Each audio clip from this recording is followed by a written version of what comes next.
আম দিয়ে আজকে বানাবো ঠাকুমার হাতের একটা রেসিপি। কি বানাবো? চলো রেসিপিটা শেয়ার করতে এসেছি। আমার ঠাকুমার হাতের এটা যা স্বাদ হতো, আমরা তো এটা খাওয়ার জন্য পুরো বছর অপেক্ষা করে থাকতাম। তাহলে চলো বানাই। আমের খোসাটা ছাড়িয়ে নিই।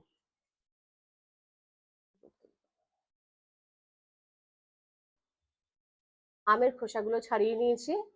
এখন আমি আমটাকে ঘষে নেবো। আমি 3টে আম দিয়ে করছি। দরকার পড়লে তোমরা একটু বেশি আম দিয়েও করতে পারো। ঠিক এইভাবে আমি ঘষে নেব। কাসুন্দি বানানোর জন্য সর্ষে লাগবে, 2 রকমের সর্ষে লাগবে।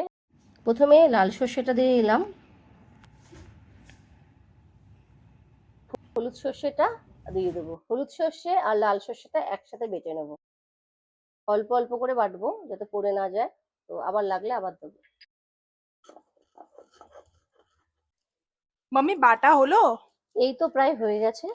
চাইলে আমি মিক্সিতে করতে পারতাম, কিন্তু শিলে এরকম করে বেটে করলে জানিস তো বেশি স্বাদ হয়। সর্ষে বাটা হয়ে গেছে। সর্ষেটা তুলে নিয়ে এই বাটার মধ্যে 4টে কাঁচা লঙ্কা বেটে নেব।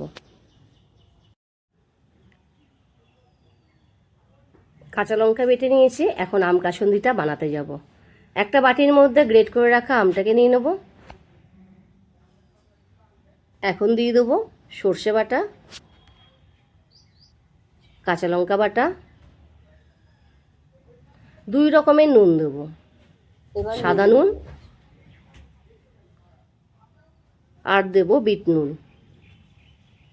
এখন আমের সাথে খুব ভালো করে কিন্তু মাখতে হবে, যাতে মশলাটা খুব ভালো করে আমের সাথে মিশে যায়।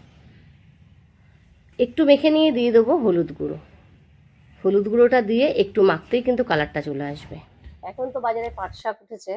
পাট শাকের সাথে আম কাসুন্দি, তাছাড়া গরম ভাতে এমনিও খাওয়া যায়। এখন যে বানানো হয়েছে এইভাবেই খাওয়া যাবে।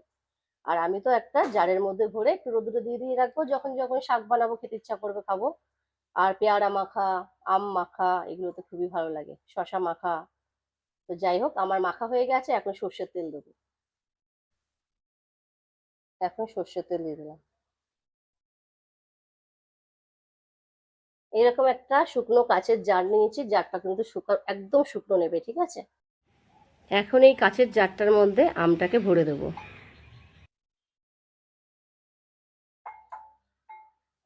উপর থেকে আরেকটু আমি তেল দিয়ে দিলাম, একটু ঝাঁঝালো করার জন্য।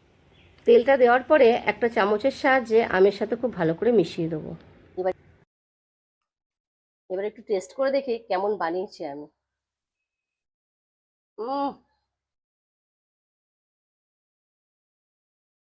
সেই স্বাদ।